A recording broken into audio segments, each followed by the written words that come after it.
92 लाख आदिवासी, 25 सीटें और बीजेपी का बड़ा दाव। मन्ना लाल रावत ही क्यों बने सेनापति? नमस्कार, मैं हूं नुपुर जारोली लोढ़ा और आप देख रहे हैं इंडिया वॉइस राजस्थान। उदयपुर सांसद मन्ना लाल रावत को बीजेपी ने एसटी मोर्चे की राष्ट्रीय कमान सौंप दी है और ये नियुक्ति सिर्फ एक नेता को संगठन में बड़ा पद देने की कहानी नहीं है। इसके पीछे राजस्थान से लेकर दिल्ली तक आदिवासी राजनीति का एक बहुत बड़ा गणित छिपा है, क्योंकि राजस्थान में 2011 की जनगणना के मुताबिक 92,38,000 से ज्यादा एसटी आबादी है, यानी राज्य की आबादी का तकरीबन 13.5% हिस्सा, और विधानसभा में 25 सीटें अनुसूचित जनजाति के लिए आरक्षित है। यानी अगर राजस्थान की सत्ता का गणित समझना है तो आदिवासी बेल्ट को बिल्कुल भी नजरअंदाज नहीं किया जा सकता। और बीजेपी ने इसी समीकरण के बीच मन्ना लाल रावत को राष्ट्रीय जिम्मेदारी देकर एक बड़ा राजनीतिक संदेश भी दिया है। लेकिन सवाल है, आखिर मन्ना लाल रावत ही क्यों?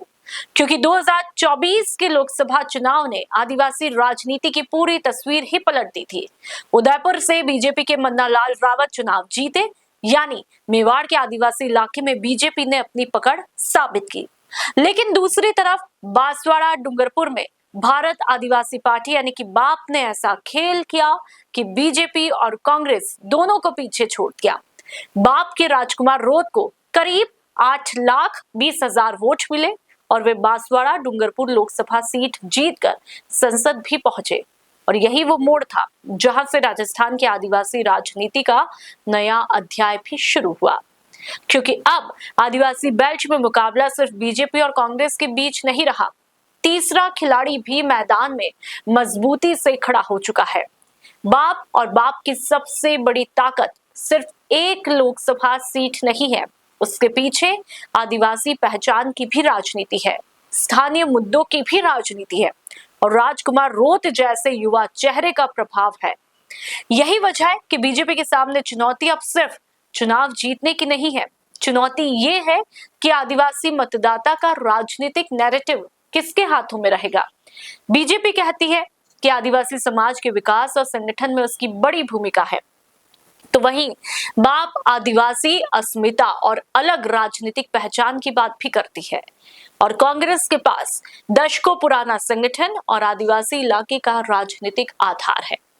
यानी मैदान में तीन अलग अलग नैरेटिव है: बीजेपी का संगठन और सत्ता, कांग्रेस का पारंपरिक आधार और बाप के आदिवासी पहचान की राजनीति।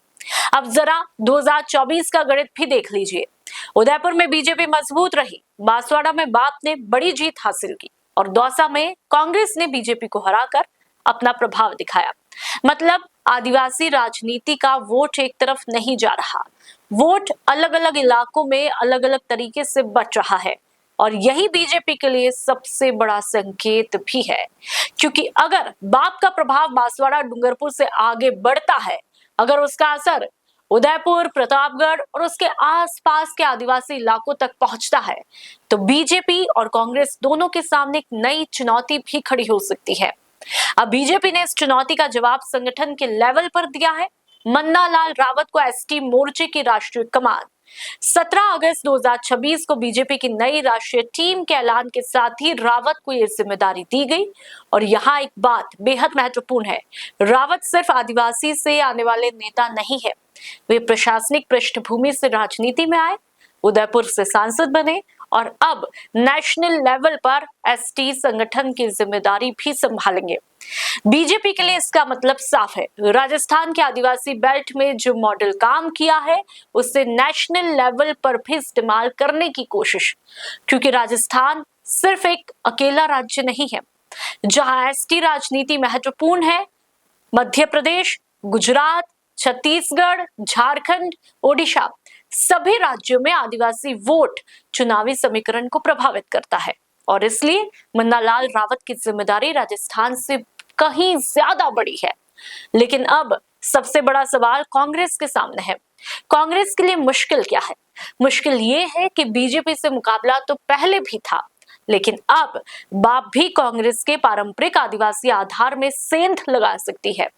बांसवाड़ा इसका सबसे उदाहरण है। 2024 में बाप की जीत ने साबित किया कि आदिवासी मतदाता किसी एक राष्ट्रीय पार्टी के साथ में स्थायी रूप से बंधा हुआ बिल्कुल भी नहीं है। अगर बाप मजबूत होती है तो सबसे ज्यादा दबाव बीजेपी पर ही नहीं, कांग्रेस पर भी पड़ेगा, क्योंकि कांग्रेस को अब बीजेपी के खिलाफ वोट मांगने के साथ ही ये भी देखना होगा कि उसका आदिवासी वोट बाप की तरफ ना खिसके। और बीजेपी के लिए समीकरण उल्टा है, उसे बाप के बढ़ते प्रभाव को रोकना है, कांग्रेस को पीछे रखना है और आदिवासी समाज में अपना संगठन और मजबूत करना है। यानी 2028 से पहले आदिवासी बेल्ट में 3 तरफा मुकाबले की जमीन तैयार हो रही है। अब सवाल ये भी आता है कि मन्नालाल रावत की सबसे बड़ी परीक्षा क्या होगी? सिर्फ भाषण देना नहीं, सिर्फ संगठन बैठकें करना नहीं, बल्कि ये देखना कि वे आदिवासी समाज के साथ स्थानीय मुद्दों को बीजेपी के राजनीतिक नैरेटिव से कितना जोड़ पाते हैं। क्योंकि आदिवासी राजनीति में सिर्फ चुनावी गणित ही काम नहीं करता। यहाँ पर जमीन, यहाँ वन अधिकार, यहाँ रोजगार, यहाँ शिक्षा, पलायन, स्थानीय विकास और सांस्कृतिक पहचान जैसे मुद्दे बेहद महत्वपूर्ण है। बाप इन्हीं स्थानीय और पहचान से जुड़े मुद्दों को अपनी राजनीति का आधार बना रही है। इसलिए बीजेपी अगर बाप को चुनौती देना चाहती है तो सिर्फ संगठनात्मक नियुक्ति काफी नहीं होगी, उसे जमीन पर राजनीतिक और सामाजिक दोनों लेवल पर जवाब देना होगा। और कांग्रेस के लिए भी सेम चुनौती है। अगर कांग्रेस बीजेपी विरोधी वोट को एकजुट नहीं कर पाती तो बाप का विस्तार उसके लिए बड़ा नुकसान बन सकता है। अब पूरे समीकरण को एक लाइन में समझिए। तकरीबन 92 लाख से ज्यादा एसटी आबादी, 25 आरक्षित विधानसभा सीटें, बांसवाड़ा में बाप की लोकसभा जीत, उदयपुर में बीजेपी की जीत और अब मन्नालाल रावत को राष्ट्रीय एसटी मोर्चे की कमान। ये सारे आंकड़े एक ही कहानी कह रहे हैं। राजस्थान की आदिवासी राजनीति अब 2028 की सत्ता की लड़ाई का बड़ा केंद्र भी बनने जा रही है। बीजेपी ने अपना सेनापति अब चुन लिया है, बाप अपनी जमीन मजबूत कर रही है और कांग्रेस के सामने अपने पारंपरिक आदिवासी वोट बैंक को बचाने की चुनौती है। अब देखना यह है कि आने वाले 2 साल में कौन आदिवासी समाज के मुद्दों को सबसे प्रभावी तरीके से अपने साथ जोड़ पाता है, क्योंकि 2028 में राजस्थान की सत्ता का रास्ता सिर्फ जयपुर से होकर नहीं जाएगा।